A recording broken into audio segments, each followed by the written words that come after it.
kick the show off, we get Cody Rhodes opening, and as always, to be expected on this European tour, the crowd was fire.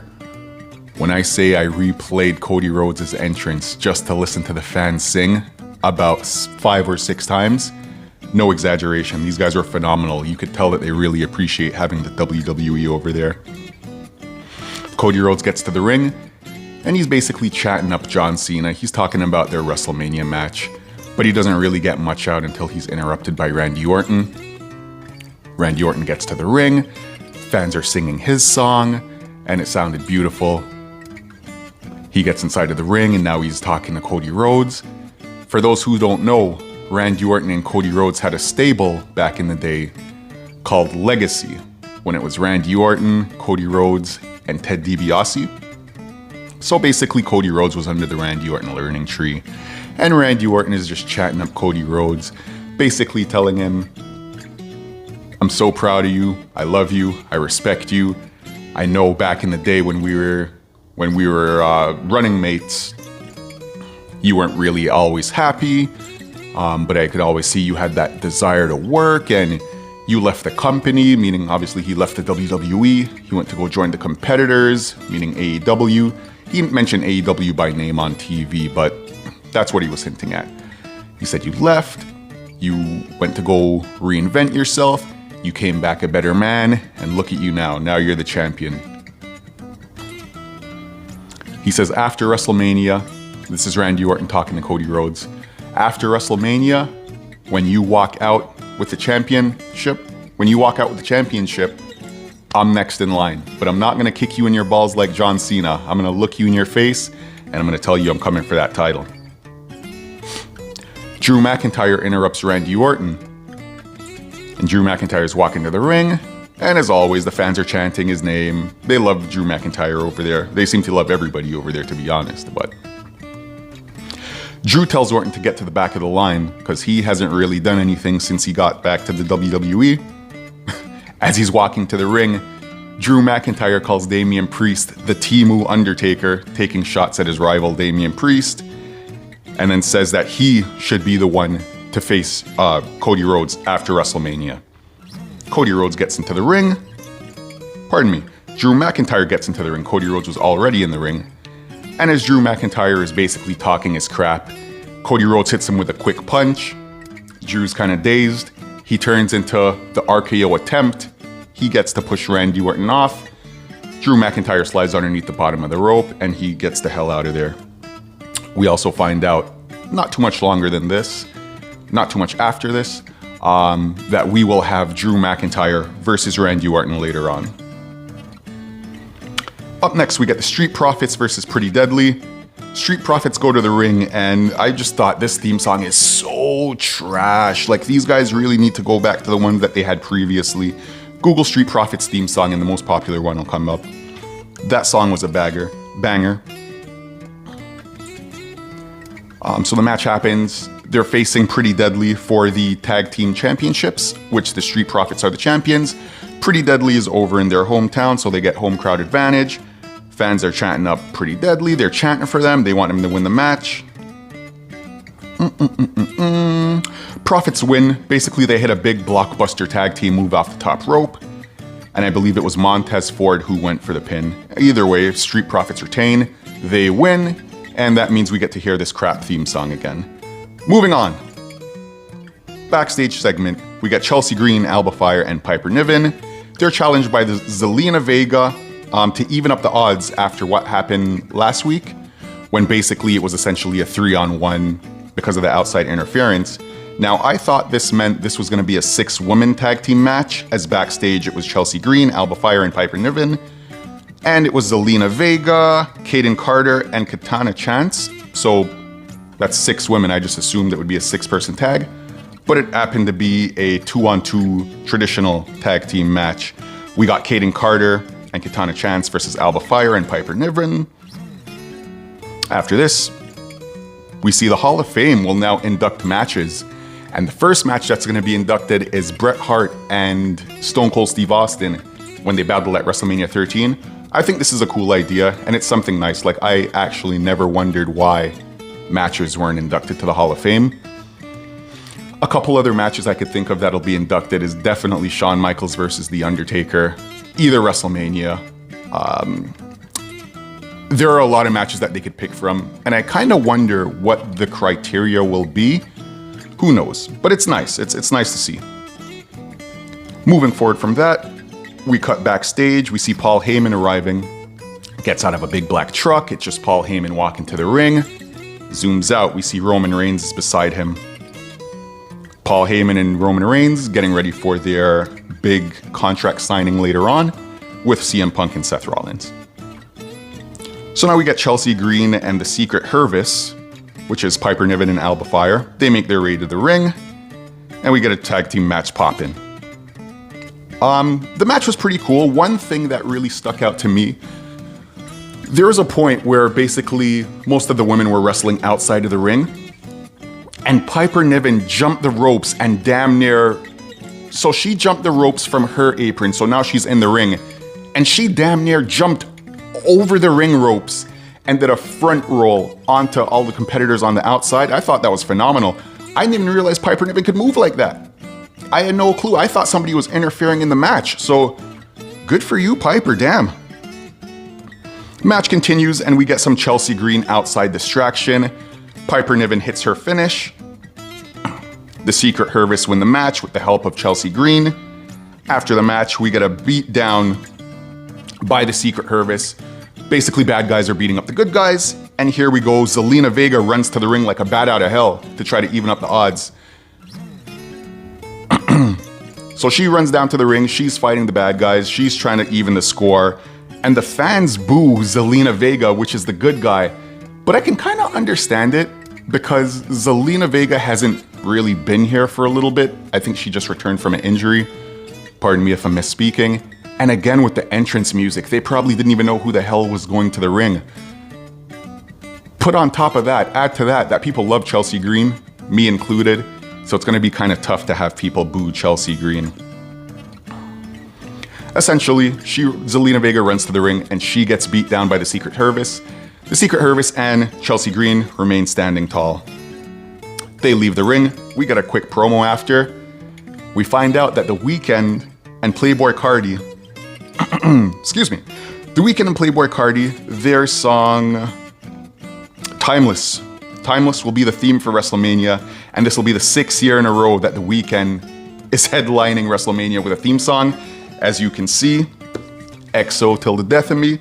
I'm not complaining. I will never complain with any Weeknd song headlining WrestleMania.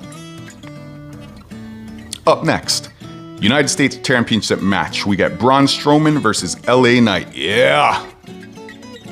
We get the bell ring to start the match, and I had two thoughts. LA Knight's boots, the boots that he was wearing to wrestle the match, they kind of look similar to the Jordan 11s. I'll find a picture, I'll throw it up. And my other thought was, when will Jacob Fatu interfere?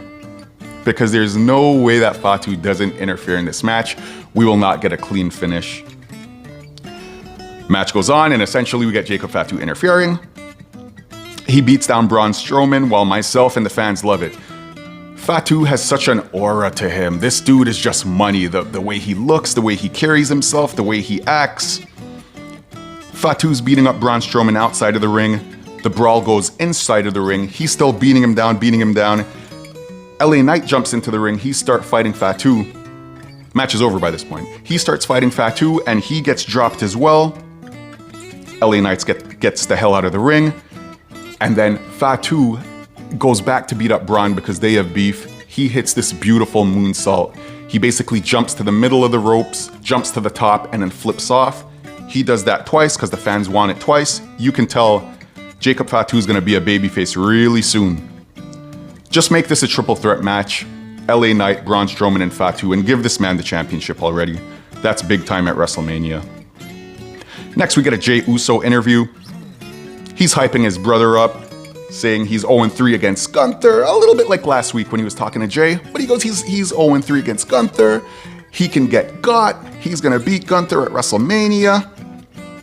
Yada, yada, yada, all that good stuff.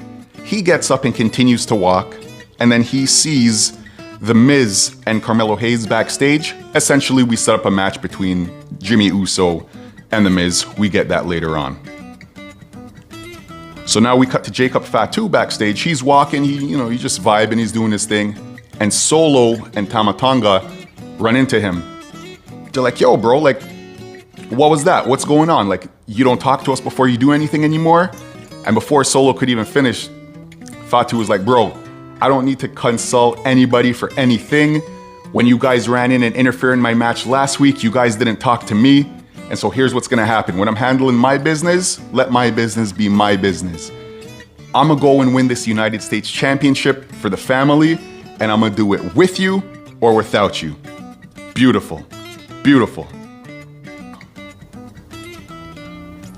After that, we got a Naomi promo, and this was one of the greatest promos.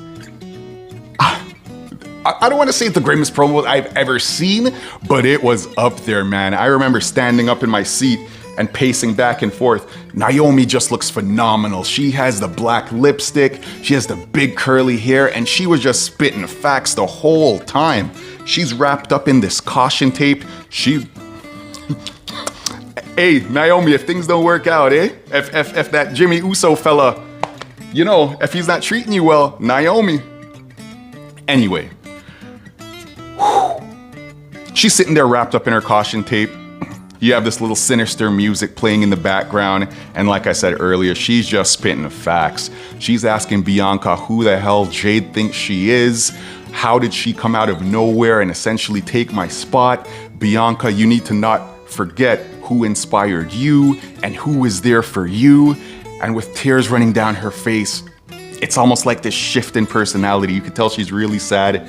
She's really distraught, almost like she needs a hug. She wipes her tears and goes, but you know what? You teach people how to treat you. And so moving forward, if anybody wants to mess with me, if Jade wants to mess with me, proceed with caution. That is the best promo easily that Naomi has ever cut. And when I saw Jade Cargill coming to the WWE, I'm sure I'm not the only one who automatically thought, you know what? Jade Cargill, Bianca Belair, money, which it is. It's definitely a money match. I'd like to see that down the line, but I don't think anybody had Jade Cargill versus Naomi. Oh my goodness, you talk about character reinvention, good for you, Naomi. Quick cut to Jade backstage. We got a lot of backstage segments tonight, which is cool. I mean, this is what I review, right? Like, as you can tell, I don't really spend too much time on the actual matches. I don't really think it's worth your time. I mean, if you wanted to see something like that, I'm pretty sure there are other people who do that. You don't need to hear this guy threw a punch and that guy threw a punch and this guy threw a kick. Anyway, backstage we see Jade Cargill looking like the dark chocolate Uma Thurman, and she asks where Naomi is. Basically, Jade is pissed off with everything going on, and she says, yay, when I see Naomi, it's on site. Jade Cargill leaves I believe she was it Nick Aldis? Nick Aldis is the general manager of Smackdown. She was speaking to him and she left his office. So now she's in like a hallway corridor backstage. She runs into B-Fab and Michin, which is one of the stupidest names I've ever heard, Michin. Change your name back to Mia Yim, girl. I'm calling you Mia Yim from now on. She runs into B-Fab and Mia Yim, and Jade wishes Mia Yim good luck against Charlotte Flair.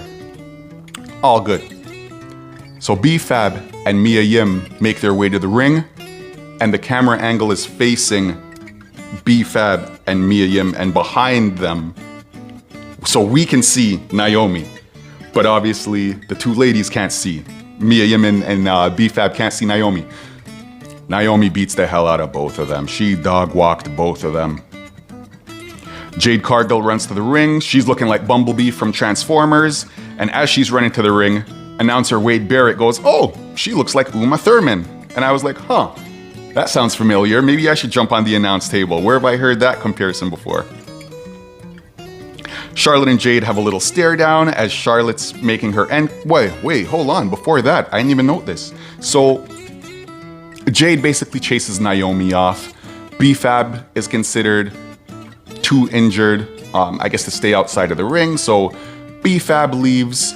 Naomi's run away. Jade Cargill's running up the entrance. And this is when we get Charlotte making her entrance. She's walking down the ramp. I don't remember if she was mid ramp or top ramp or wherever the hell Charlotte Flair was. Essentially, she stares down Jade Cargill, but it's a quick little, I'll see you in the future. And it was cool. I hope Jade Cargill dog walks Charlotte Flair. Oh my goodness.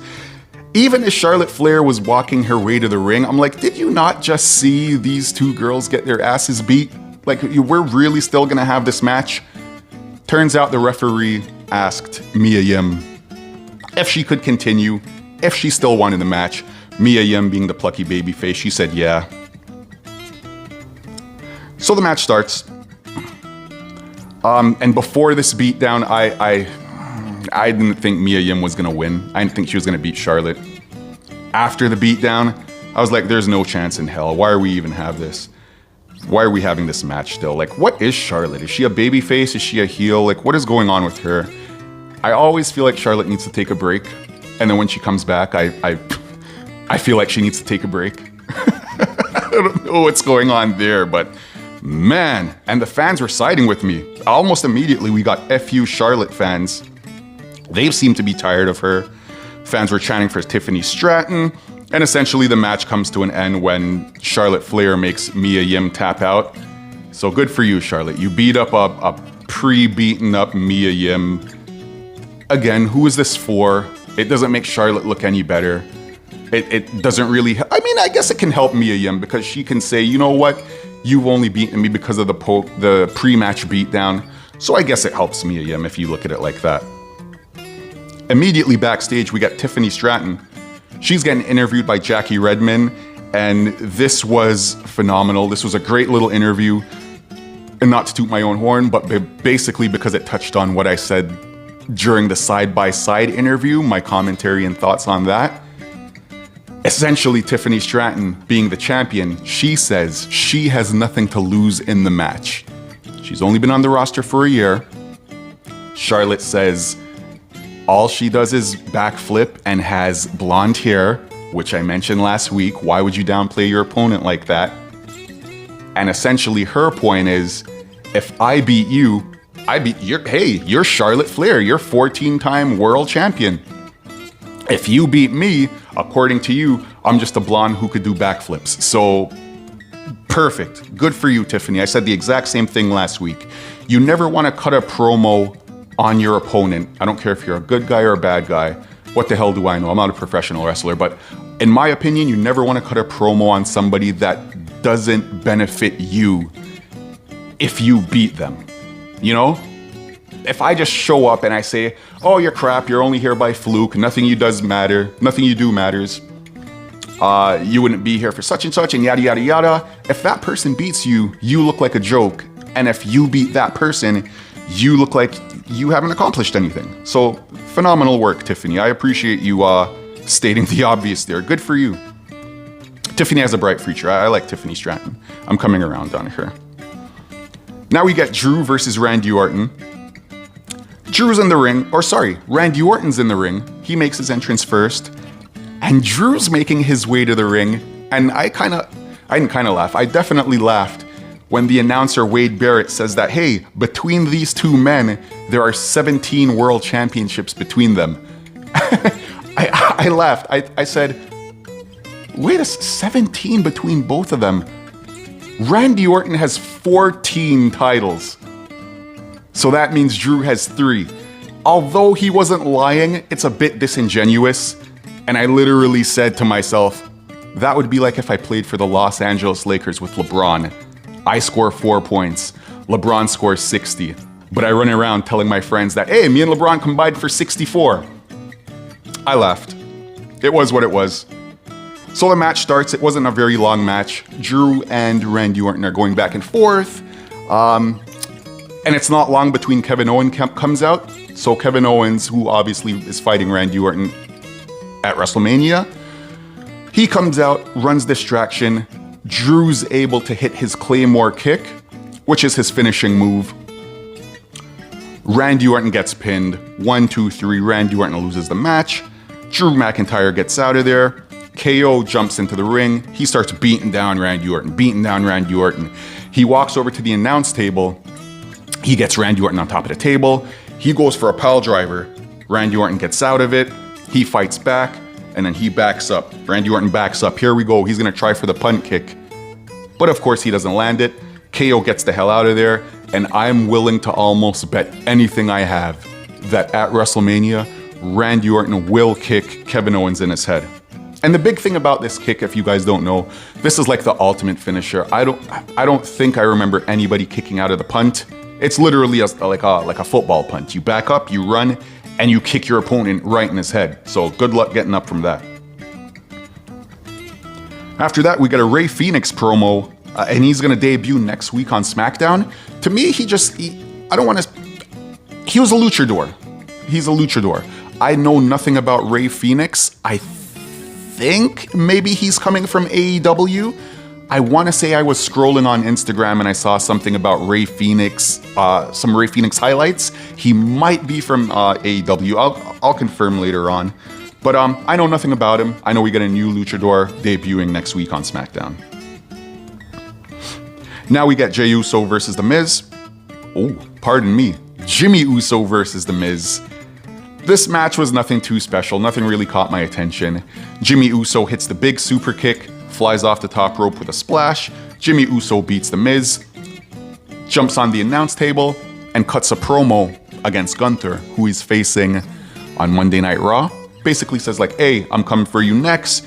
You're gonna get these hands. You're gonna get some of this. Backstage, we see Drew McIntyre. And he has a quick little interview. He didn't really say much of anything that I can remember. But essentially, here's where we get juicy. He leaves, so he's now leaving the backstage arena. He opens the door, and what was a really nice shot, Damian Priest is just standing there. So in the parking lot area, Damian Priest is standing there waiting for Drew McIntyre. They fight, they scuffle. Drew McIntyre gets the better of. Damian Priest is just whooping his behind. He's bouncing him off cars. There was a spot where they got onto a car and Damian Priest choke slams Drew McIntyre onto the windshield. And Drew was like screaming, yo, my eye, there's glass in my eye. Supposedly that's legit. Supposedly Drew McIntyre legitimately got glass in his eye. And I was like, God damn, like, hopefully it's not legit, because that could be pretty serious. Obviously, you can lose an eye, you can literally go blind. But referring to the Timu Undertaker joke made earlier by Drew McIntyre when he was making his entrance to the ring to open SmackDown, Damian Priest looks at him and goes, oh, you got any more jokes? Rest in peace, bitch. I was like, damn, this is... what the hell happened? We're choke slamming people through windshields now? What is going... Mans are getting glass in their eye? Like, what is happening here? God damn. So, and I guess it's time now for the big contract signing. CM Punk's walking to the ring, but he's in the backstage area where the brawl just happened. So he's walking. He basically looks over, sees Drew McIntyre on the windshield, essentially smiles, and just keeps walking to the ring. He's like, okay, cool. He's probably thinking, you bitch, that's what you get. Just leave. You need to learn to leave people alone. Oh man, that was funny. We get the contract signing. Roman Reigns enters the ring first. The fans are singing Roman Reigns' praise. They're singing his praise. They're chanting him up. Tribal Chief, we get the chants. And Roman Reigns is just, that man's aura is unlimited. He's just walking to the ring. He's basking in the glory. He's sitting down. They're chanting. They're singing. Paul Heyman singing with his manager. Roman Reigns has the mic. He puts it to Paul Heyman. Paul Heyman starts singing in the mic. It was a little vibe. I liked it. Roman Reigns essentially says, acknowledge me. They start singing even more. I'm not even gonna lie. When I rewatched this, I fast forwarded it just a little bit, because these people were singing like you would think it was Europe Got Talent. Seth Rollins heads to the ring after Roman Reigns signs, and they basically go back and forth on the mic. Seth Rollins says, yo, we've been in the Shield. There are some special moments in this actual building. We put The Undertaker through the table, and we revolutionized, and we changed the history of the WWE, and we. Roman Reigns almost looks at him like that one. You remember in Fresh Prince, like that one episode when Will Smith had the idea to open the record shop and use Ashley's voice. And then he goes to Uncle Phil and goes, oh, we gonna make a killing. Uncle Phil looks at Will Smith and goes, we? That was essentially what Roman Reigns did. Roman Reigns said, I've been the tribal chief. I've been the one main eventing all these WrestleManias. What the hell have you done, Seth? CM Punk enters the ring. Seth Rollins signs his contract basically after they're back and forth. And now we get CM Punk entering the ring. And CM Punk sits down. He sits down to sign his contract. But he's flipping the pages, looking for something. And Roman Reigns he's really mastered his art now. Roman Reigns goes, yo, buddy, like, do you need a highlighter? What the hell are you looking for? What's taking so long? We usually come out, sign the thing, and then, you know how the WWE contract signings go. There's a fight afterwards. He goes, yo, you need a highlighter? What are you looking for? Punk is still looking. Roman Reigns goes, hey, wise man, talking to Paul Heyman, go help this guy. Paul Heyman gets up, walks around to CM Punk. He goes, hey, I know what you're looking for, and it's in there. Fans are cheering, and I got kind of excited. I'm like, what is it? Is this the secret? Is this the favor that was owed to CM Punk by Paul Heyman? What is it? What is he looking for? And Paul Heyman lets him know, it's in there. You will be main eventing WrestleMania. It was a nice moment, man. If you know CM Punk's story, you know this is pretty much all he's been wanting. So to see this guy finally get his moment, I was like, yeah, good for you, bro. Paul Heyman kind of brings him in, almost like a proud father, gives him a little kiss on the forehead, either on the forehead or on the cheek. It was a nice moment. CM Punk starts crying. I'm not gonna start crying. Don't worry about that. Like, I'm good. Hey. We all right over here. CM Punk starts crying. He wipes the tears. Roman Reigns goes, hey, like, what's going on? Like, you need to be thanking me for this opportunity.